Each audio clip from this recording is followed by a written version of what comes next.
Hi hello sweeties, welcome to my story world. ఇద్దరు పెళ్లి కూతుర్లని ఒకే car ఎక్కించడంతో ఆ వెనకే కారులో అప్పటికే అక్కడ భవానీ అన్నీ సిద్ధం చేసి పూజ చేయించడంతో దండం పెట్టుకుని పెళ్లి కొడుకులా ముస్తాబై కూర్చొని ఉన్న రంజిత్ కూడా బయటకొచ్చి వివేక్తో కలిసి మండపం దగ్గరికి బయలుదేరారు. మధు, దేవ్ మరో కారులో వెళ్తూ రమ్యకి మెసేజ్ చేయడంతో రమ్య వెంటనే గుడ్ మార్నింగ్ అని మెసేజ్ చేసింది. ఎక్కడున్నావు అని మధు అడగడంతో రమ్య 2 నిమిషాలకి ఊరి పేరు మెసేజ్ చేయగా ఓకే 10 నిమిషాల్లో ఇంటికి చేరుకుంటావు. నేను ఆల్రెడీ ఇంటి దగ్గర నీ కోసం బ్యూటీషియన్ని మనుషుల్ని పెట్టాను. నువ్వు కాస్త ఫ్రెష్ అయ్యి చక్కగా రెడీ అయ్యి కారు ఉంటుంది, మండపం దగ్గరికి వచ్చేయి అని మెసేజ్ చేయడంతో ఓకే డన్ అని రమ్య మెసేజ్ చేసింది. మధుకి చాలా టెన్షన్గా ఉంది. రంజిత్ అసలు తనని ఏమీ బెదిరించలేదు. కనీసం ముందు రోజు నుండి ఒక్క మాట కూడా లేకపోవడంతో ఇద్దరి మధ్య ఏం చేస్తాడో ఏంటోనన్న భయం మరింత పెరిగిపోతూ ఉంటే కంట్రోల్ చేసుకోలేక భయం తాలూకు టెన్షన్ మొహంలో స్పష్టంగా కనిపిస్తూ ఉంటే పక్కనే కూర్చొని మరింత బిజీగా ఉన్న దేవాంశ్ ఏమైంది అని తన చేతిని పట్టుకొని అడిగాడు. మధు చిన్న స్మైల్తో ఏం లేదు అని చెప్పినా అన్నీ నీకు చెప్పాలనిపిస్తుంది, కానీ భయంగా ఉంది దేవ్ అని మనసులో అనుకుంది. అలా అనుకుంటూ ఉండగానే మండపానికి చేరుకోవడంతో దేవాంశ్ ఆ పక్కనే కొన్ని రూమ్స్ ఏర్పాటు చేసి ఉండటంతో అమ్మోని, అనన్యాని ఒక రూమ్లోకి, రంజిత్ని మరో రూమ్లోకి తీసుకొని వెళ్లారు. మధు మండపం దగ్గర ఏర్పాటు చూడడానికి వెళ్తూ ఉండగా చక్రధర్ ఎదురు రావడంతో మధు చిన్న స్మైల్ చేసింది. మధు ఒక్క నిమిషం అమ్మా అని చక్రధర్ పిలవడంతో మధు ఆగి తిరిగి చూసింది. చెప్పండి అంకుల్ అని మధు దగ్గరికి వెళ్ళింది. కొంచెం పక్కకు వెళ్దామా అని చక్రధర్ అనడంతో మధు ఆయన వెనకే వెళ్ళింది. చూడమ్మా, నువ్వు తెలివైన దానివి అనుకున్నాను, కానీ తెలివి తక్కువ దానివని రాత్రి అర్థమైంది అని చక్రధర్ అన్నాడు. నేనేం చేశాను అని మధు అర్థం కాక అడిగింది. నేను చెప్పాను కదా, అన్నింటినీ వదిలి ప్రశాంతంగా నీ పని నువ్వు చూసుకుంటే బావుంటావని. మరి నువ్వు అది చేస్తున్నావా అని చక్రధర్ అడిగాడు. నేను కూడా ఈ విషయం మీతో మాట్లాడాలి అనుకున్నాను, కానీ కుదరలేదు. చూడండి అంకుల్, మీరు రంజిత్ గురించి మాట్లాడారని నాకు తెలుసు. మీకు రంజిత్ గురించి పూర్తిగా తెలుసు అని కూడా నాకు అర్థమైంది. మరి ఎందుకు నిజాన్ని ఎక్స్ప్రెస్ చేయకుండా కప్పిపుచ్చుతున్నారు? అవతల వైపు ఆడపిల్లలు బలైపోతున్నారు. అది మాత్రం మీకు కనిపించడం లేదా? బాధ కలగడం లేదా? మీ భార్య వారం రోజులు మీతో కాపురం చేసి వెళ్ళిపోయినందుకు బాధపడుతూ ఆ ప్రేమని ఇంకా గుండెల్లో మోస్తూ బ్రతికేస్తున్నారు. అలాంటి మీకు వేరే అమ్మాయిల మనోవేదన అర్థం కావట్లేదా? ముఖ్యంగా ఇప్పుడు నేను పోరాడుతున్నాను, కనీసం నాకు సాయంగా ఉండాలని కూడా మీరు అనుకోకపోగా వెనక్కి తగ్గిపోమని ఉచిత సలహాలు ఇస్తున్నారా అని మధు బాధపడుతూ కోపంగా అడిగింది. చూడు తల్లి, పోయిన పిల్లలు ప్రాణాలు తిరిగి తీసుకురాలేం, కానీ ఉన్న నిన్ను జాగ్రత్తగా ఉండమని చెప్పడమే నా బాధ్యత. ఏదో చేసి రంజిత్ వలలో చిక్కుకున్నామంటే బయటికి రాలేము. ఎందుకంటే వాడు చాలా తెలివైన వాడు. అన్నింటికీ మించి ఒకసారి వెళ్ళి మీ ఆయనని అడుగు, నేను ఎలాంటి వాడినో. నేను మంచివాడిని కాదు అని చెప్తాడు. కారణం నన్ను ఎరగా వేసి మీ ఆయనతో ఫ్రెండ్షిప్ చేశాడు అని చక్రధర్ చెప్పాడు. మధు అలాగే చూడడంతో ఇప్పటికైనా మించిపోయింది ఏమీ లేదు. నీ జీవితం నువ్వు చూసుకుంటే వాడిని జోలికి రాడు, నువ్వు సంతోషంగా ఉంటావు. ఇకపోతే అమ్ము విషయంలోనూ కంగారు పడాల్సిందేమీ లేదు. ఎందుకంటే రంజిత్ అమ్ముని నిజంగానే ప్రేమించాడు. కాబట్టి రేపు ఎన్ని తిరుగుళ్ళు తిరిగినా తనని మాత్రం కష్టపెట్టడు. నువ్వు ఆ విషయంలో భయపడాల్సింది ఏమీ లేదు. కాబట్టి జాగ్రత్త అని చక్రధర్ చెప్పి వెళ్ళిపోయాడు. మధు అలాగే చూస్తూ అక్కడి నుండి అప్పటికే జనాలు ఎక్కువైపోవడంతో వాళ్లల్లో వెతకగా దేవాంశ్ ఒక పక్కన నిలబడుకొని ఫోన్ మాట్లాడుతూ కనిపించడంతో నేరుగా వెళ్ళింది. తన ముందుకొచ్చిన మధుని చూడగానే ఫోన్ మాట్లాడుతూనే దేవాంశ్ కళ్ళెగరేసి ఏంటని అడిగాడు. మధు అలాగే చూస్తూ ఉండడంతో దేవాంశ్ మరో నిమిషం పాటు కాల్ మాట్లాడి కట్ చేసి ఏంట్రా వచ్చి సైలెంట్గా ఉన్నావు, ఏమైనా మాట్లాడాలా అని అడిగాడు. దేవ్, చక్రధర్ అంకుల్ మంచివారేనా అని మధు అడిగింది. ఇప్పుడు ఆయన గురించి ఎందుకు అని దేవాంశ్ అడిగాడు. ప్లీజ్ చెప్పు, నాకు ఏ డౌట్ వచ్చినా వెంటనే తీర్చుకోవాలి అనుకుంటాను, అందుకే అడుగుతున్నాను అని మధు అడిగింది.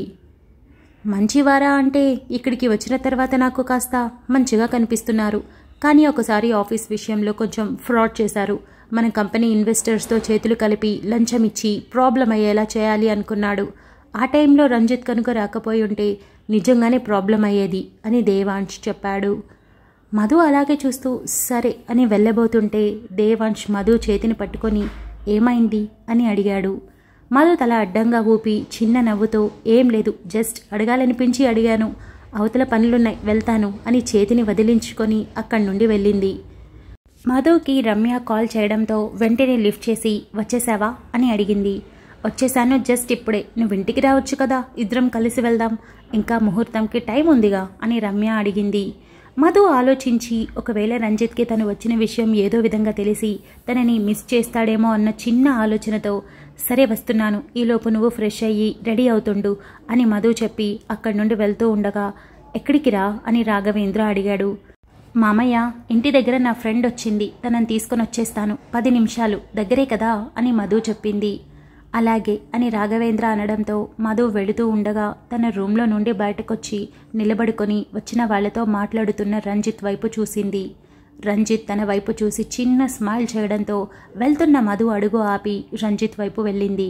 రంజిత్కి మధు తన దగ్గరికి వస్తుందని అర్థమై మాట్లాడుతున్న వాళ్ళని తప్పించి 4 అడుగులు ముందుకు వేయడంతో మధు ఎదురుగా నిలబడి సూటిగా చూస్తూ చూడు, నీ టైం దగ్గర పడింది, గుర్తుపెట్టుకో అని వార్నింగ్ ఇచ్చింది. ఏంటి బలుపా లేదా ఒళ్ళంతా కొవ్వెక్కిందా? నిన్న అన్నిసార్లు కలవాలి అన్నాను, కుదరదని అంత ఈజీగా చెప్పేశావేంటి అని రంజిత్ అన్నాడు. నేను చెప్పానా అని మధు కళ్ళు చిన్నవి చేసి ఆలోచిస్తూ అనడంతో నువ్వే చెప్పానుగా నీకు ఒళ్ళంతా కొవ్వెక్కిందని, కాసేపట్లో అమ్ముని పెళ్లి చేసుకొని వీలైతే నిన్ను నలుగురిలో నిలబెట్టి అవమానం పాలయ్యేలా ఎలా చేస్తానో చూస్తూ ఉండు, ముఖ్యంగా మీ ఇంట్లో వాళ్ల ముందు. Just wait and watch baby అని చెప్పి అక్కడి నుండి వెళ్ళాడు. మధు ఆలోచిస్తూనే అక్కడి నుండి రమ్యని తీసుకొని వచ్చేందుకు వెళ్ళింది. మధు బయలుదేరి ఇంటికి వెళ్లేసరికి రమ్య రెడీ అవుతూ ఉండడంతో హాయ్ అని నవ్వుతూ పలకరించింది. రమ్య రెడీ అవుతూ హాయ్, బానే రెడీ అయ్యానా? పల్లెటూరు కదా, చక్కగా చీర కట్టుకొని రెడీ అయితే బాగుంటుందని తెచ్చుకున్నాను, ఓకే కదా? పైగా మీ ఫ్యామిలీ మొత్తానికి మొదటిసారి ఇంట్రడ్యూస్ కాబోతున్నాను, అందుకని అని రమ్య చెప్పింది. చాలా చక్కగా ఉన్నావు అని మధు చెప్పి ఇంతకీ నేను ఎలా ఉన్నాను అని అడిగింది. అయ్యయ్యో, ఈ మధ్యకాలంలో నీ ఫొటోస్ చూశాను కదా, నువ్వు చాలా చాలా అందంగా ఉన్నావు, కాకపోతే చిన్న ఏజ్లోనే మ్యారేజ్ చేసుకున్నావు అని రమ్య చెప్పింది. మధు చిన్న నవ్వుతో రమ్య నువ్వు చాలా మంచిదానివి, నా మాట కోసం నేను పెద్దగా పరిచయం లేకపోయినా కేవలం ఫోన్లో మాట్లాడిన మాటలను బట్టి నన్ను నమ్మి ఇంత దూరం వచ్చావు, నాకు చాలా సంతోషంగా ఉంది, నేను నీకేమైనా చేయగలను అంటే ఖచ్చితంగా నీ లైఫ్ని నీకు ఇవ్వగలను అని మధు చెప్పింది. ఏంటి నా లైఫ్ నాకు ఇస్తావా అంటే అర్థం కాలేదే అని రమ్య అనింది. అర్థమవుతుందిలే, వెళ్దామా అని మధు అడగడంతో రమ్య రెడీ అవ్వడంతో అలాగే బయలుదేరుదామని తన ఫోన్ తీసుకొని మధుతో కలిసి ఇంట్లో నుండి బయటకొచ్చి ఇంట్లో ఎవరూ లేరేంటి, అందరూ అక్కడే ఉన్నారా అని అడిగింది. అవును, అందరూ అక్కడికే వెళ్లారు, ఎవరూ లేరు, అక్కడ మ్యారేజ్ అయిపోగానే వెంటనే ఇంటికొచ్చి ఇక్కడ పనులు చూసుకుంటాం అని మధు చెప్పి రమ్యని తీసుకొని అక్కడి నుండి బయటకొచ్చింది. నేను డ్రైవ్ చేస్తాను అని రమ్య అనడంతో సరే నీ ఇష్టం అని డ్రైవర్ దగ్గర కీస్ తీసుకొని రమ్య చేతికి ఇచ్చి తనతో పాటు బయలుదేరింది. ఇంటికి కొబ్బరి తోటకి మధ్యలో ఉండగానే కారుకి ఎదురుగా మరో కారు రావడంతో రమ్య హారన్ కొట్టింది. ఎదురుగా ఉన్న కారు అసలు కదిలించకపోవడంతో రమ్య విండో డౌన్ చేసి కాస్త తల బయటికి పెట్టి సైడ్కి వెళ్ళమని చేత్తోనే సైగ చేసింది. అసలు కార్ జరపకపోవడమే కాకుండా కార్కి టింటెడ్ గ్లాసెస్ ఉండడంతో లోపల అసలు మనుషులు ఉన్నారా, వాళ్ళు ఏం చెప్తున్నారో ఏమీ అర్థం కాక రమ్య దిగుతూ ఉండగా మధు కూడా దిగింది. ఎవరు అని మధు వెళ్ళిపోతూ ఉండగా రమ్య కూడా మరోవైపు నుండి అడుగులు ముందుకు వేయగా కారులో నుండి అటొక్కరు ఇటొక్కరు దిగి మొహానికి మాస్కులు వేసుకొని ఉండటంతో కారెందుకు అడ్డుగా పెట్టారు, పక్కకు తీయండి అని మధు అంటూ ఉండగానే అతను మధుని గట్టిగా పట్టుకోవడమే కాకుండా అవతల వైపు మరొకతను రమ్యాని గట్టిగా పట్టుకొని వేగంగా ఈడ్చుకుంటూ ఒక్క సెకండ్లోనే కారులో వేసి డోర్స్ క్లోజ్ చేశారు. ఇదంతా ఒక్క నిమిషంలో జరిగిపోవడంతో ఇద్దరికీ అర్థం చేసుకోవడానికి టైం పట్టేలోపు కారులో వేయడంతో మధు గింజుకుంటూ అది ఎవరు చేయించారో అర్థమవడంతో ఎంత వదిలించుకోవాలని చూసినా కుదరకపోగా ఇద్దరి ముందు బలం సరిపోక వెంటనే చేతుల్ని వెనక్కి పెట్టి కట్టేయడమే కాకుండా మధు రంజిత్ ఇదంతా చేయించడం రమ్యకి చెప్పబోతూ ఉండగానే నోటి మీద ఇద్దరికి ప్లాస్టర్ వేయడంతో అసలేమీ చెప్పలేకపోయింది. దుర్గా రూమ్లోకి వెళ్ళి మధు ఎక్కడా అని అడిగింది. తెలియదు అత్తయ్య అని మేఘన అనింది. సరే సరే అనన్యాన్ని తీసుకొని బయలుదేరండి, పూజ టైం అయింది అని చెప్పడంతో సరే అత్తయ్య నేను తీసుకొస్తాను, మధు ఏదో పనిలో ఉన్నట్టుంది అని చెప్పి వెళ్దామా అని చెప్పడంతో అనన్య లేచి అక్క ఉంటే బావుండు అని అనింది. ఇక్కడే ఎక్కడో ఉంటుందిలే, పెళ్లి పనులు బోలెడు, తను ఇక్కడే ఉండడానికి కుదరదు కదా, అన్నీ చూసుకోవాలి, అందరినీ చూసుకోవాలి, వెళ్దాం పదా అని మేఘన చెప్పడంతో అనన్య తల ఊపి అమ్ము వైపు చూసి చిన్నగా నవ్వి తన టెన్షన్ చూసి ఇంకొంచెం సేపేలే అనింది. అమ్ము లేచి అనన్యని లైట్గా హక్ చేసుకొని అంతా సవ్యంగా జరుగుతుంది అని చెప్పడంతో అనన్య కూడా నవ్వి నా లైఫ్లో నేను తీసుకున్న బెస్ట్ డెసిషన్ ఏదైనా ఉంది అంటే ఇదే అని చెప్పి అక్కడి నుండి వెళ్ళింది. అనన్యలో మార్పు స్పష్టంగా కనిపించడంతో అమృత చాలా హ్యాపీగా ఫీల్ అయింది. అనన్య బయట అడుగు పెట్టగానే తన వెల్కమ్ చాలా గ్రాండ్గా ఉండటంతో అదంతా చూసి తన మొహంలో చిన్న నవ్వు విరబూసింది. ఒక్కో అడుగు వేస్తూ వెళ్తూ ఉండగా తనను దేవకన్యలా ట్రీట్ చేస్తూ పక్కన ఫ్లవర్స్తో నిలబడి అందరూ తనని ఆహ్వానిస్తూ వెల్కమ్ చెప్తూ మండపం వరకు తీసుకొని వెళ్లడంతో అదే సిగ్గు, చిన్నపాటి భయం, తెలియని సంతోషంతో మండపం మీదకి చేరుకొని పీటల మీద కూర్చుంది. పూజ మొదలైంది. పెళ్లికొచ్చిన వాళ్లంతా పచ్చని వాతావరణంలో గ్రాండ్గా అరేంజ్ చేసిన పెళ్లి చాలా అందంగా కనిపించడమే కాకుండా దాన్ని మనసారా అనుభవిస్తూ వీక్షిస్తూ ఉన్నారు. అనన్యతో పూజ పూర్తి చేయించేసరికి దాదాపు 15 నిమిషాలు పట్టడంతో దుర్గా రాఘవేంద్ర వచ్చి అనన్యకి పెళ్లి బట్టలు పెట్టడంతో మార్చుకునేందుకు వెళ్ళింది. అనన్య వెళ్లడమే బ్యూటీషియన్ హడావిడిగా నగలన్నీ తీసి నిదానంగా కట్టుకున్న చీరని మార్చి మళ్లీ పెళ్లి కూతురుగా తయారు చేసేసరికి 15 నిమిషాలు పట్టడంతో లైట్గా మేకప్ని సరిచేసి అయిపోయింది మేడం అని చెప్పింది. అనన్య రిలాక్స్ అయి కూర్చునేంతలో ముహూర్తం టైం అవుతుంది, అమ్మాయిని తీసుకురండి అని చెప్పడంతో మళ్లీ మేఘన, దీప కలిసి అనన్యాని తీసుకొని వెళ్లారు. అనన్య కాస్త అందరినీ గమనిస్తూనే మేఘన అక్క కనిపించలేదు అని అడిగింది. నీ మెడలో తాలిపడే టైంకి వచ్చేస్తుందిలే పదా, ఈ టైంలో ఏమీ ఆలోచించకు, పూజ మీద శ్రద్ధ పెట్టు, ముఖ్యంగా మీ ఆయన మీద అని మేఘన నవ్వడంతో అనన్య కూడా చిన్న నవ్వుతో తలదించుకుంది. వివేక్ పీటల మీద కూర్చొని తన ఎదురుగా వస్తున్న అనన్యాని ముందు రెడీ అయినప్పటికన్నా ఇప్పుడు మరింత అందంగా తయారై వస్తూ ఉండడంతో అర నిమిషం పాటు రెప్ప వేయకుండా చూస్తూ మధ్యలో పూజ చేస్తూనే తనని గమనిస్తూ ఉన్నాడు. అనన్య మండపం మీదకి చేరుకొని చిన్నపాటి అడుగులతో చేరి వివేక్ పక్కన పీటల మీద కూర్చుంది. ఇద్దరి మధ్య మాటల్లేవు, కానీ ఒకరినొకరు మాత్రం 1కి 2 సార్లు ఇష్టంగా చూసుకున్నారు. అందరికీ చాలా సంతోషంగా ఉంది. తులసికి అందరికన్నా సంతోషంగా ఉంది. తన బిడ్డ కూడా పరాయి ఇంటికి వెళ్ళి అక్కడ ఏ ఇబ్బందులు పడుతుందో ఏమో అని ఆలోచించాల్సిన పని లేకుండా ఒక మంచి ఇంట్లోకి అక్క చెల్లెలిద్దరూ వెళ్లడంతో తన మనసుకి చాలా హాయిగా అనిపించింది. మరోపక్క బలరాం కూడా అలాగే అనుకున్నాడు. తన గుండెల మీద ఆడించిన 2 పిల్లలు ఎలా బ్రతుకుతారో ఏంటో, రేపటి రోజు వాళ్ళ జీవితం ఏంటో అని ఎంతగానో ఆలోచించి ఈరోజు చెప్పలేనంత సంతోషం సొంతమవడంతో ఆ సంతోషం కళ్ళ వెంట కన్నీళ్లుగా మారాయి.